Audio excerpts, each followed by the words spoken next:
muito bem-vindo a mais um Pais de Cast. Eu sou Bruno Mamprim. Eu sou Breno Floris e estamos aqui com Maria Angélica Xavier Fazolin, psicóloga. Isso, clínica. Psicóloga clínica, mulher respeitadíssima em nossa cidade. E tem um privilégio, muito obrigado por aceitar o nosso convite. Obrigado por vir. O nosso Pais de Cast de hoje. Ela que tem muito a contribuir aí para as questões de paternidade e maternidade também. É isso aí. Eu que agradeço o convite de vocês. E hoje nós vamos bater um papo sobre a relação dos pais com os filhos. Os pais, a gente estava conversando antes de começarmos a gravar, exatamente sobre os pais estar bem para poder passar para os filhos, né? Cuidar dos pais primeiro, não é isso? Se os pais cuidam de si, eles cuidam dos filhos também. É isso daí. Né? Legal. E você, a sua experiência, pode se apresentar, fica à vontade, quiser falar um pouquinho da sua trajetória, da sua experiência maior, seu foco. Tá, eu me formei em 1984, há um bom tempo atrás, né? E a minha experiência, assim, é basicamente em clínica, né? No atendimento de adolescentes e adultos. E orientação de pais. E quase ao mesmo tempo, logo depois que me formei, eu comecei a trabalhar no RIC Rock, que hoje é Colégio Liberi Vivere. Então, atendendo pais, junto com a escola, né? Durante todo esse tempo, acho que eu estou desde 1985 no Liberi. O ano que eu nasci. Olha só. Eu nem pensaria em nascer em 85. A Angélica que desenvolve um trabalho muito fundamental para o Colégio Liberi Vivere, fazendo orientações semanais, né, com os pais, que porventura... E com a equipe também, né? Com a equipe de trabalho. Os professores. Colégio. Muito bem. Estamos começando aqui, então, mais um com a Maria Angélica Xavier Fazolin. Tem muito a contribuir com a nossa experiência, com a nossa aprendizagem também, né, Brunão? Porque nós aqui somos pais já de Manuel, Liz, Melissa e Flora. Temos as nossas experiências, nossas vivências com os nossos filhos. E aí a questão agora é como exercer a paternidade de maneira ideal ou de maneira mais adequada. Sob o ponto de vista técnico, né? Psicológico, realmente, porque muitas vezes, até nós falamos isso no episódio Estudar para ser pai e para ser mãe, né? Muitas vezes o pai e a mãe, eles agem muito mais pelo instinto, né? Não se preocupam muito em buscar uma ajuda. Esse grande tabu de quem vai ao psicólogo, quem vai à terapia, quem precisa é louco, né? Não, eu não preciso, né? Deve ouvir muito isso, né? Mas eu não preciso disso, para mim não sou louco. Então, eu acho que essa ideia retrógrada de que não precisa é onde nós podemos estar gerando muito problema na criação e na educação dos filhos. Enfrentando dificuldades também, né? Porque na realidade, acho que assim, é muito difícil a gente se abrir para se conhecer. Né? A gente tem muitos padrões e preconceitos de como deveriam ser. Então, um pai, uma mãe, um profissional, cada um na sua área, como tendo ideais do que eu deveria atingir. Então, a gente busca, às vezes, em livros, teorias, mas nós somos seres humanos, né? E quando a gente está cuidando dos filhos, e digo isso por mim mesma também, a gente é um ser humano com potencial, com qualidades, mas com limites também, né? E a gente tem uma história de vida, e dentro dessa história de vida tem aquilo que nos facilita e aquilo também que nos dificulta, somado ao nosso jeito de ser. Então, uns são mais extrovertidos, outros mais introvertidos, alguns mais desinibidos, outros mais tímidos e assim por diante. E tudo isso envolve os filhos também. A gente não deixa de ser quem é, aliás, não deve deixar de ser quem é, nem em função dos filhos, né? Acho que essa é a grande dificuldade. né? Sendo eu como sou, como é que eu vou lidar com essas questões? Eu vou adaptar o meu jeito com a minha personalidade, a minha essência. Como é que eu vou digerir essas questões, vamos pensar, atuais, né? Assim, considerando o meu jeito de ser, a minha história de vida, as coisas que eu aprendi desde pequenininho, que eu também preciso digerir e transformar dentro de mim para depois ir para fora com os filhos. Os filhos captam nos pais aquilo que eles sentem, aquilo que eles vivem muito mais do que aquilo que eles falam. Muito mais pelo exemplo e pelo que eles veem, né? Isso. Não adianta nada a gente falar, né? A palestra, né? Dar bronca dando palestra. Muitas vezes para a criança vai entrar aqui e sair aqui, né? Ela reproduz muito mais do que ela vê você fazendo, os seus hábitos, aquilo que para ela toma como referência, né? Isso. Os pais são as grandes referências dos filhos. Uma vez eu ouvi, não sei se de você ou de você mesma, ou se eu li, agora a referência não sei a fonte, tá? Mas é bom repetir aqui para os nossos espectadores, que aquilo que, na posição de pai, aquilo que você faz fala muito mais alto do que aquilo que você me diz. Exatamente. É por aí. O exemplo vale mais que 1000 palavras e todas essas, né? É isso daí, acho que essa está no curso da Isa Minatel, isso daí. Essa frase, eu não lembro de quem, não sei se é Rubem Alves. E faz todo sentido, independente de quem quer que seja que tenha dito, é um princípio, né? Os educadores dizem isso, né? Cada um dentro da sua vertente, da sua corrente, né, de pensamento. Não adianta nada de falar para a criança comer saudável se você só me ver com salgadinho, né? Pois é. Não adianta nada falar para não mentir, esse é um exemplo antigo já, né? Se quando atende o telefone, fala que o papai não está. Né? Assim, não, eu tô ocupado. Está assistindo televisão. A criança, ela vai vendo aquilo, a tendência dela é repetir, né? E no seu consultório, assim, os pais têm... Você fala de estar sempre pronto, sempre aprendendo para poder saber, conhecendo você mesmo, nós mesmos, para poder lidar com as crianças e tudo mais. Você começou em 85, as demandas foram mudando, né? Tudo está mudando muito rápido.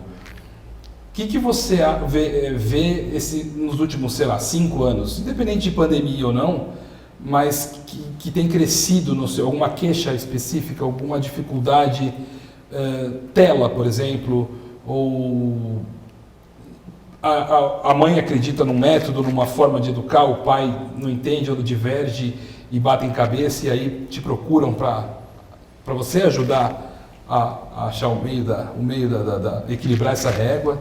O que você... É como se fosse uma pergunta assim, qual é um problema comum? Não, recente, assim, que tenha mudado bastante, que você não tinha e você reparou que tem crescido muito, assim, chegado até você. Me ajuda com tal coisa que...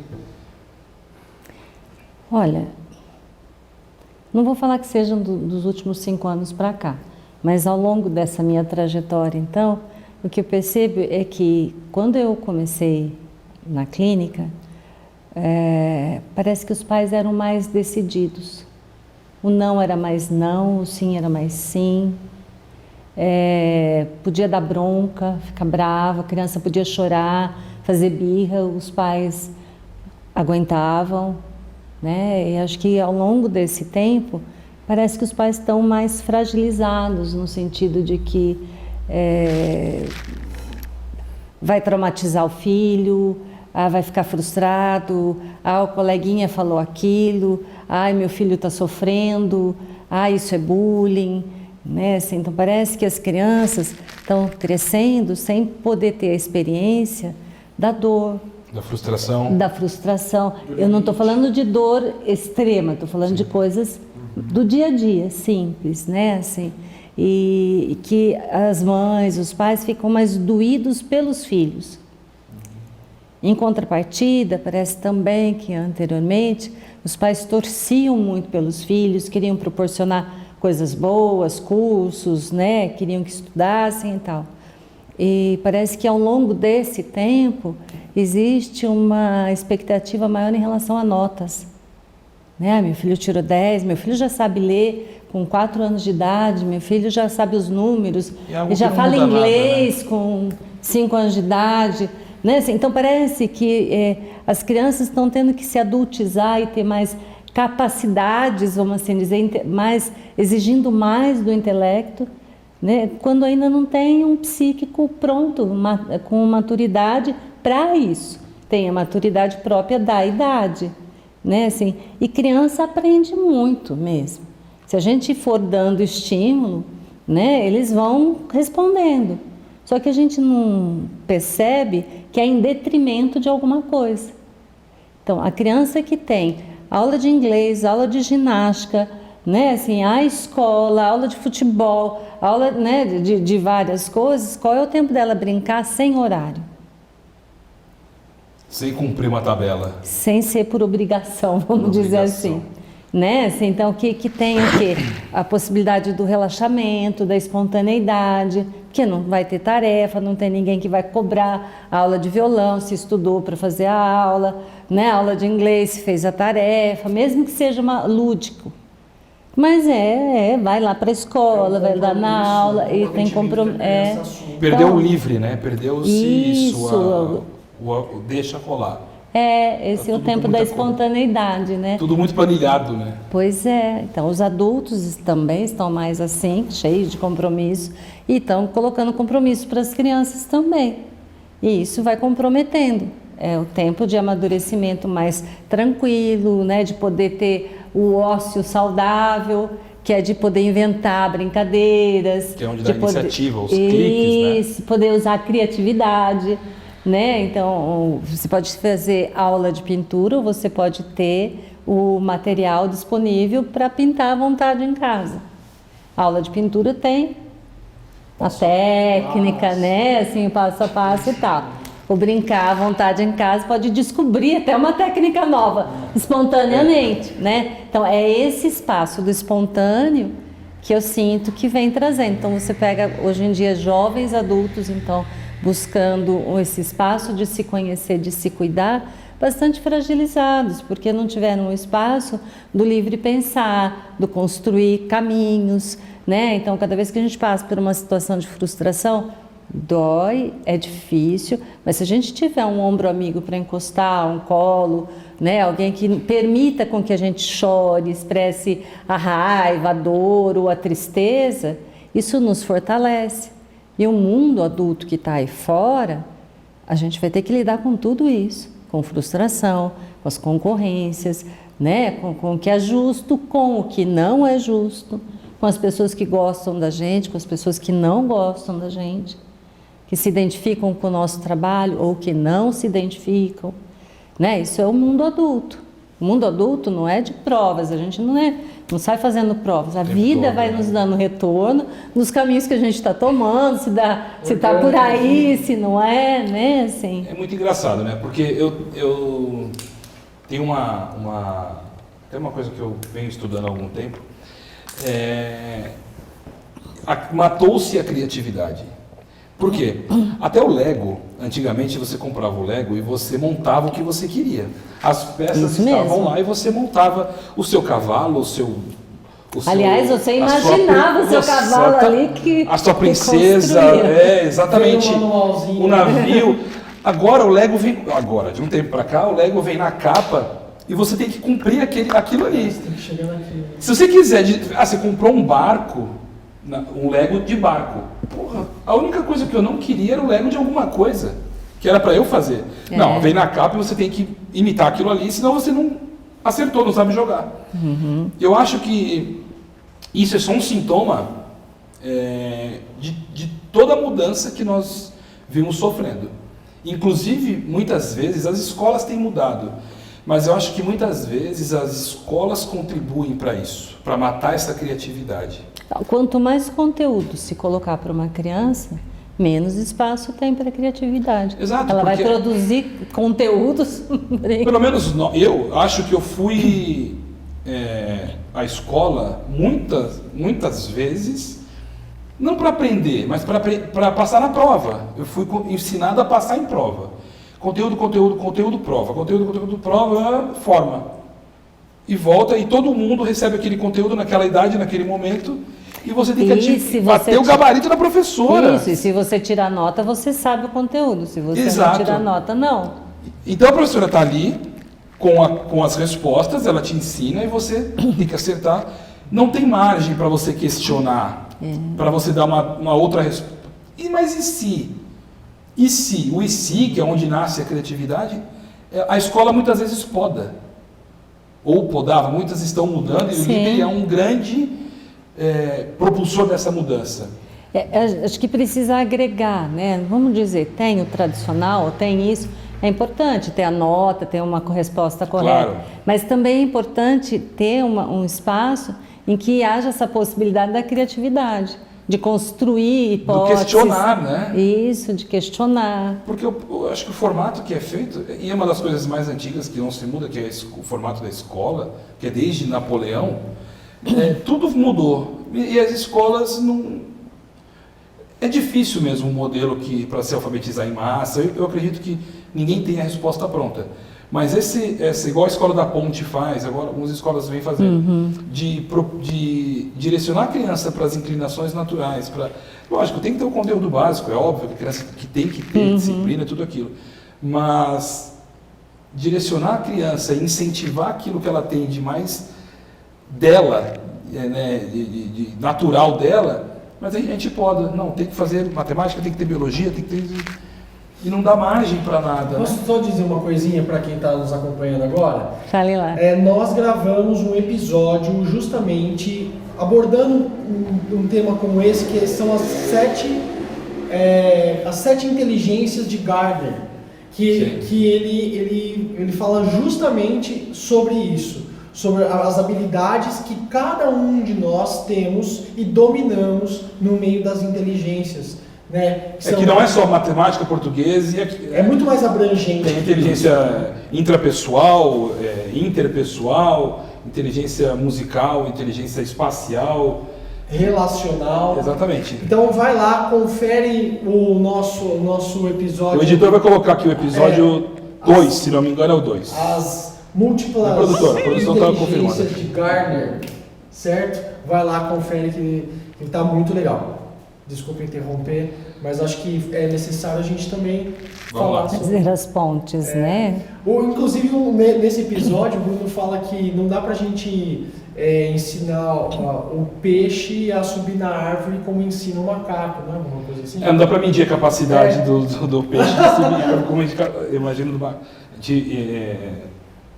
não dá pra medir a capacidade de colocar os dois para disputar a uma habilidade de subir em árvore, o peixe e o macaco, exatamente. Agora tem uma questão importante, né? Assim, se a gente pensar, a gente falar num peixe e de um macaco, a gente percebe a grande distinção que tem. Sim. Né? Agora, como é difícil, às vezes, olhar uma criança e a outra criança, muito parecidas, né? Saudáveis, inteligentes, e uma ter habilidade, às vezes, para fazer provas e tirar notas, e a outra não.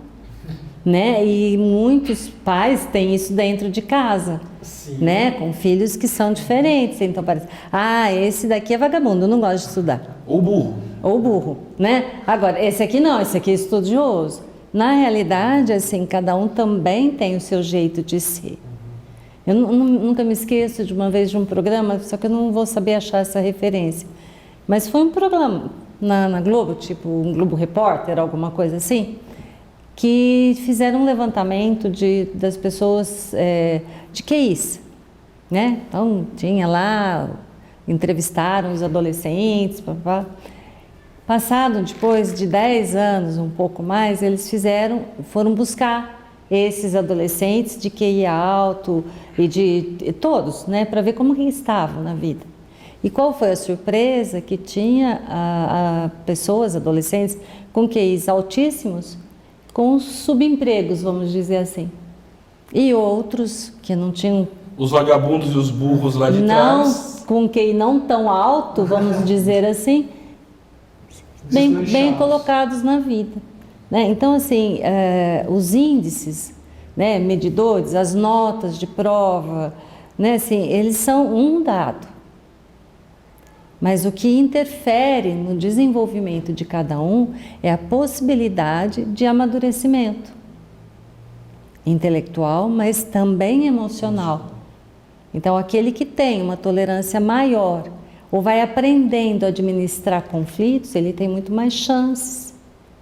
Aquele que é super exigente, que se exige perfeição, ele sofre muito mais. Né? E vai ser um adulto muito provavelmente estressado. Não por mal, mas porque a cobrança interna é tão grande. E os pais depositam tanta expectativa que a criança fica com receio de frustrar o pai. Né? Porque o pai fala muito, esse aqui é inteligente, esse meu filho estudioso, só tira nota alta.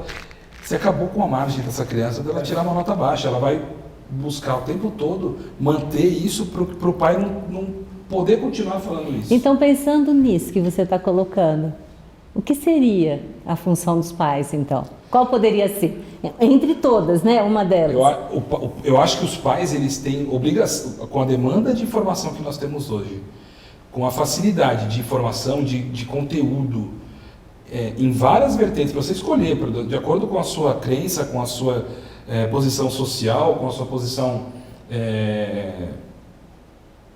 de vida, seja ela qual for, tem tudo tão à disposição e gratuito que o mínimo, a obrigação dos pais é estudar, absorver toda essa cobrança e não repassar. Proteger primeiro a infância, proteger a criança de todo esse... não reproduzir. Se isso aconteceu comigo, é meu dever quebrar esse ciclo e não repassar isso e não renovar essa... Então a gente poderia, vou falar a mesma coisa que você de uma outra maneira, então. A gente pode pensar assim, que então uma das funções dos pais, né, assim, seria poder ajudar aquele filho que se cobra demais a se cobrar menos, né, tentar ser um facilitador aí, encontrar esse caminho, né, aquele filho que assim está muito solto, a prestar atenção em algumas coisas que são importantes para a vida, né, pensando na vida adulta, pensando nas necessidades que todos nós temos para viver, né, de se sustentar para a vida. Então, de poder então acolher aquilo, cada um à sua maneira. Mas para isso a gente precisa tanto se ver quanto tentar reconhecer cada filho nas suas necessidades, né, particulares. Uma criação simétrica, ela é prejudicial, né? Sim, porque daí você nivela. Somos todos iguais, tratamos todos do mesmo jeito. E a gente está falando hoje exatamente isso. Não somos todos iguais. Temos maneiras de pensar diferentes, temos capacidades diferentes, temos limites diferentes também, né? Assim. E até com os gêmeos e gêmeas. Exatamente. Né? Eu vejo as minhas meninas, que são gêmeas, né? Elas são muito parecidas fisicamente, mas a personalidade é completamente diferente. Pois é. O trato com o outro, a maneira de andar, de se portar, de aceitar desafios é completamente diferente e são gêmeas. E tem os temperamentos, né? O temperamento de cada uma, a linguagem do amor, né? As 5 linguagens. É muito engraçado quando você começa a conhecer seus filhos e como eles expressam cada sentimento, como a frustração, o medo, a raiva. Eu tenho uma que chora muito fácil e a outra ela segura o máximo, cara. Ela é muito difícil, ela não chora, ela resiste. Então você tem que acho que o primeiro dever é identificar isso, não é? E até também olhar para a gente, porque muitas vezes eles são reflexos nossos em várias questões. Claro que cada um com o seu jeito de ser. Então às vezes é importante que a gente também diga para o filho, sabe, eu também segurava muito o choro. Eu não queria chorar de jeito nenhum. Ou, eu também era que nem você, quando eu ficava chateada eu chorava bastante. Né? Que a gente também possa se apresentar para o filho. Porque as nossas experiências pessoais podem ajudá-los também. Ele se sente representado, né? Pô, meu pai também chora. Minha mãe também chora quando se machuca. E você tira da criança o peso, né? A responsabilidade. Eu acho que é muito por aí mesmo. E é importante que assim como a gente tenta conhecer os filhos e busca reconhecer, né, o seu jeito de ser, suas características e tal, é importante que a gente possa dizer para o filho, hoje eu estou brava, não é com você, mas eu estou brava. Hoje eu tô triste. Eu tô triste, não é com você, né? Nomear as coisas, né? Porque na medida que eu digo eu tô triste, um dia ela também vai poder estar triste e falar eu tô triste. Isso é tristeza. Né? Eu vi minha mãe assim. Então a gente vai podendo ensinar a linguagem dos afetos, que é o que vai podendo ajudar a liberar também. Então a relaxar, ficar mais próximo da espontaneidade. E também a gente vai poder dizer que tem algumas questões que a gente guarda só pra gente. Ou para a intimidade da casa, para conversar com os pais. Outras a gente abre mais. Então a gente vai também podendo ensinar sobre privacidade. A gente fala muito isso dos limites, né? É bom ter a criança ser curiosa, ser desbravar e aventureira e querer saber tudo. E chega uma hora que você tem que ensinar que o limite, por exemplo, ir na casa das pessoas e a fulana está no banheiro, fazendo o quê? Então, esse tipo de limites, olha, não é tudo que a gente pode perguntar. Não é, a curiosidade ela é saudável, mas até aqui. Né? Porque se você incentiva muito, tem criança que tende a... Eu acho que se eu for colocar um adendo aí no que você está colocando, a gente pode ensinar assim, ó, quando a gente está fora de casa, e você quiser saber alguma coisa, vem do meu ladinho e pergunta para mim, baixinho. Se puder falar alto, eu te ensino, a gente fala. Eu te aviso. Se não puder, depois eu te respondo, se eu não puder responder na hora. Então a gente vai podendo fazer acordos. Ah, sim, os combinados. Os combinados, que são muito importantes, porque vai localizando a criança. E vai nos protegendo também, né? Com certeza. Porque criança é um negócio que você vai lá em casa, meu pai, a minha mãe, Né? Então essa é a questão da privacidade, daquilo que a gente fala em público, daquilo que a gente não fala, né? Que tem coisas que são só nossas, que diz respeito a nós, que pode conversar, mas em casa, ou com o papai, com a mamãe, né? Assim. E você? O que você... Cara, eu ia dizer algo sobre isso, sabe? Sobre uma coisa que minha mãe me ensinou e que eu gostaria que os meus filhos aprendessem também, que é na questão de chegada em aniversário. Sabe uma regrinha de etiqueta básica, assim, que não fere a honra da criança e também respeita a posição de pai?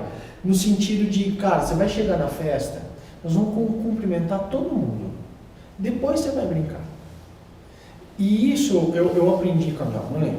E acho que assim, uma das coisas que ela me ensinou, que eu gosto e que eu quero passar para os meus filhos. Porque, veja só, teve um aniversário que ele participou, a gente vai muito de exemplos aqui, tá? Uhum. Teve um aniversário que foi meio foi bastante difícil, assim, na questão comportamental dele quando ele era muito novo. Hoje ele já vai fazer quase 9 anos. E os combinados antes um deles é, cara, nós vamos chegar junto, de mãozinha dada, é um protocolo. E nós vamos cumprimentar todo mundo. Assim que a gente cumprimentar a última pessoa, aí você vai brincar, sossegado. E eu vou sentar aqui, eu vou sentar ali. E isso acho que foi tão importante, essa experiência, agora como pai, né?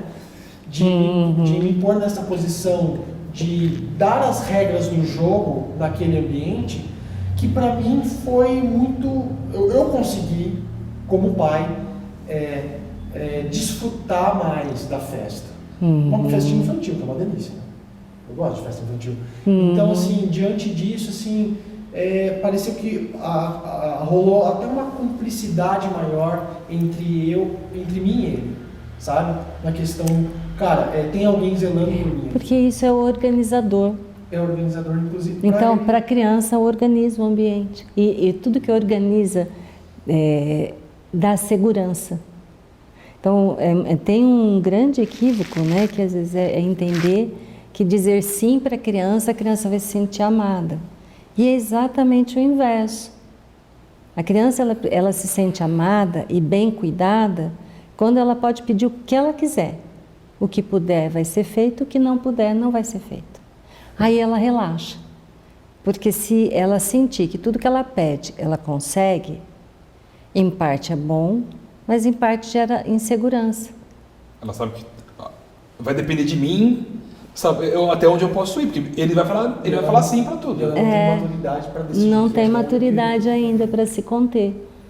Não é para ter, é natural, que criança é criança. Então ela não tem ainda maturidade, porque ela não tem idade para ter essa maturidade. Quem teria que ter essa maturidade são os adultos, são os cuidadores. Que muitas vezes... Reclama que a criança está pedindo demais, mas não fala não. Mas reclama. Né? Por quê? Porque gostaria que, se a criança não pedisse, não teria que dizer não. Olha, ficaria tudo certo. Seria perfeito, né? Seria perfeito. Ela não chama criança, não chama pai, né? Pois é. Ia faltar criança, ia faltar o pai, né? Mas... Então, acho que são questões... Parece simples isso, mas não é. No dia a dia da vida, não é. Exige muito internamente, porque são momentos em que geralmente a gente está ocupado, ou está cansado, ou está fazendo alguma coisa, né? Então tem que parar para cuidar dessa situação. Parece, é óbvio, ser pai é isso aqui que a gente está conversando com tudo quietinho, né? No dia a dia, com tudo fervendo, tem hora que a gente quer que tudo se sossegue. Né? Por quê? Porque nós somos humanos e a gente tem limites. Então tem dias que a gente está disponível, com calma, com paciência. Tem dias que não. Então é isso que ferve a vida, né? E é por isso que às vezes a gente escorrega. O importante é que a gente levante depois de novo e fale, ontem não foi legal o que eu fiz, tá? Você me desculpa, vamos de novo. Né? Assim. Pedir desculpa para a criança é muito importante, né? Desde que seja verdadeira, né? Porque é isso a mesmo. gente fala de não gritar, de não se exaltar. Eu acho quase impossível isso.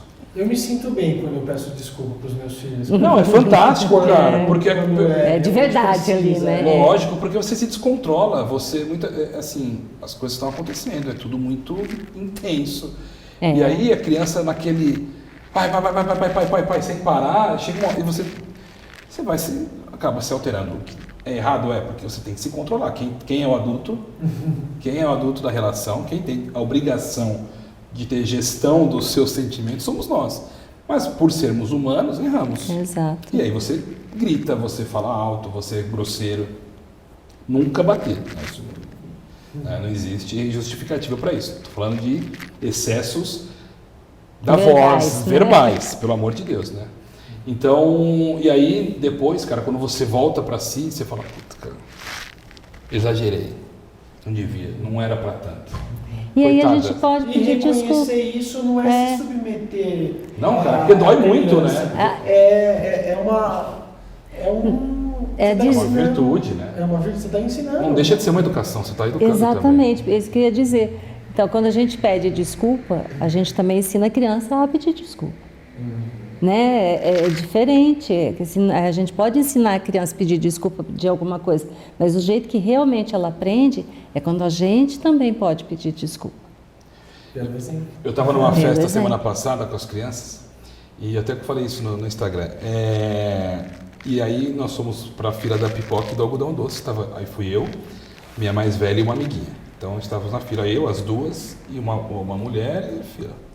E estava demorando e tal. E essa mulher na frente dela estava muito feliz, muito eufórica e dançando na fila. E dançava, se mexia e tal.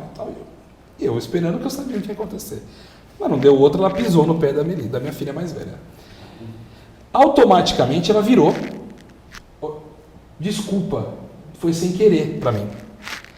A minha reação até deve ter sido assim, levemente grosseira, mas minha reação foi, não, a senhora não pisou no meu pé, a senhora pisou no pé dela. A desculpa é para ela. A mulher ficou da cor da sua blusa. Ela ficou extremamente constrangida. Aí eu falei, então, é para ela. Aí ela, desculpa, querida, princesa, não sei o que, sem querer e tal. Virou para frente e ficou parou de dançar. Acabou a alegria dela.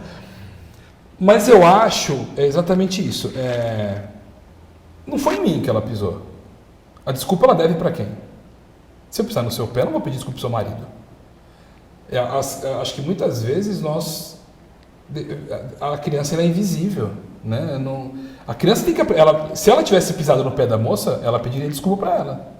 Minha filha pediria desculpa. Não é por aí? Você acha que fui grosseiro? Não sei dizer, estou brincando. Mas acho que seria para criança mesmo. Mas acho que existe uma dificuldade de nós adultos, às vezes, de olharmos para as crianças e conversarmos com as crianças. Né? Então parece que a gente olha direto para o outro adulto para justificar. Não sei se é desprezando. Ou não vendo. Também não sei se é não vendo, mas dando mais importância para o adulto do que para a criança nesse sentido. Talvez ela quisesse, né? Porque tem muitos pais hoje em dia que realmente tomam as dores dos filhos. Sim. Né? Assim, a gente não pode esquecer disso. Eu não sei o que aconteceu com essa pessoa, né? Assim, mas a gente pode imaginar várias coisas. Uma das coisas que me veio aqui à cabeça agora foi para ela, assim, talvez ela tenha ficado com receio que você ficasse bravo com ela, porque ela pisou no pé da sua filha. Acho que essa também. Você é muito mais ameaçador que a menina. É verdade, né? Assim, mas essa também é uma possibilidade. Como outra possibilidade, realmente, às vezes a gente dá satisfação para outro igual, outro adulto, e não, nesse sentido não dá tanto valor, né? Não valoriza tanto a criança que está ali. Né? E muitas vezes nisso não tem uma intenção, mas tem um respeito pelo pai que poderia ser pela criança junto. Não precisaria ser só por um. Acredito que possa ter sido, inclusive acho que sim, seja mais provável, porque ela virou e se desculpou comigo. Mas a minha reação foi exatamente mostrar para minha filha que quem merecia aquelas desculpas era ela. Né? E você falou, não, tudo bem, tá tudo certo. Eu não sei, pergunta para ela, doeu? Não é para mim. Eu falo com a criança, eu chego, vou cumprimentar, vou na sua casa, vou conversar com a criança, tá tudo bem e tal, não sei o quê. Porque a gente faz só assim, viu? E muitas vezes a gente... É por isso também, vou falar com um igual aqui, com a criança, vou dar mais... A gente acaba dando mais importância mesmo para... Tem essa questão da importância, tem uma outra questão, assim, a criança, ela é muito espontânea, né, assim, então, às vezes, acontece a gente falar alguma coisa para a criança vira as costas e sair. É criança, sim. Né? Mas o adulto às vezes fica constrangido, né? Então, ou às vezes fica assim, não tem um jeito de falar com criança, né? Então, acho que isso a gente tem várias questões assim que podem acompanhar. Sim. Mas deveria ser mais natural, né? A gente deveria conversar mais naturalmente com as crianças, né? Eu sempre achei isso. Você quis ensinar a maneira certa para a moça na fila da... Cara, quem sou eu para ensinar alguém? Mas eu acho que da próxima vez que ela pisar no pé de uma criança, ela vai pedir desculpa para a criança. Ela vai ver a sua cara e vai ver a criança. Tomara, porque eu faria isso, eu não estou falando que é o certo. Exatamente, ela trouxe um outro ponto que eu acho... A ideia da conversa é exatamente essa, a gente conseguir ver vários pontos. Ampliar, né? Ampliar, porque as coisas acontecem na hora, você tem uma reação. Se você for assaltado, o que você faz? Não sei, espera acontecer que eu vou saber. O ideal é não reagir, mas eu já reagi. Então, acho que as coisas acontecem. Isso que você está falando é verdade. Né? Tem uma espontaneidade, algo que vem meio impulsivo na hora. Né? Tem uns que paralisam, outros que reagem, né? Nas diversas situações.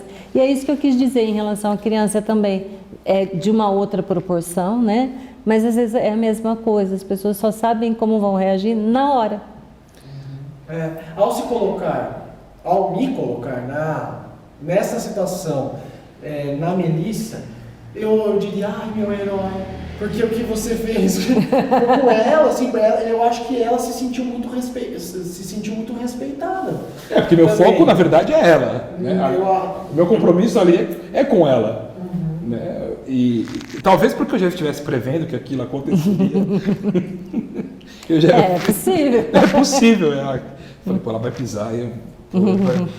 Então, a minha ideia sempre é essa, proteger e mostrar para ela que se ela tivesse pisado, se ela pisa no pé de alguém, não pede desculpa, eu cobro. Eu falo, você esqueceu de uma coisa. Ela vai pedir desculpa. Então, se alguém fizer alguma coisa para ela, eu gostaria de que falasse com ela e se retratasse, enfim. Eu acho que é por aí. Brunão, o papo tá bom, mas nosso Nosso podcast tempo hoje já está encerrado, extrapolamos porque foi uma delícia conversar com a Maria Angélica, contigo, Brunão, mais uma vez. Nosso podcast hoje está muito legal. Recebemos aqui Maria Angélica Xavier Fazolin, psicóloga, orientadora de pais, mães, né? E consequentemente crianças, né? Indiretamente as crianças, né? Você atende online? Atendo também. Tem Instagram? Como que as pessoas te acham, caso queiram entender um pouco mais da sua filosofia de trabalho? Como eu quero marcar uma consulta, quero me aprofundar mais, quero procurar algum caminho? Como pelo meu celular. Bom, entre em contato com o Colégio Liberi Vivere. É uma alternativa ou 9194-2700. 019. 19. Isso. Aqui, vai colocar aqui. Em algum lugar da tela vai aparecer. Muito obrigado mais uma vez. Obrigado, Maria Angélica. Imagina, agradeço. Volte sempre. Muito obrigado pela sua presença mais uma vez. Foi muito bom também estar aqui com vocês. Esse foi mais um Paiscast. Siga-nos aí no YouTube, compartilhem. E sininho, o sininho. Importante o sininho, comentário. Mesmo que seja um pontinho, alguma coisa, escreve lá para o algoritmo entender que você quer, e sempre que tiver um vídeo novo você vai ser notificado. Comenta, que nós também aqui estamos aprendendo demais. Valeu? Obrigado, até a próxima. Até.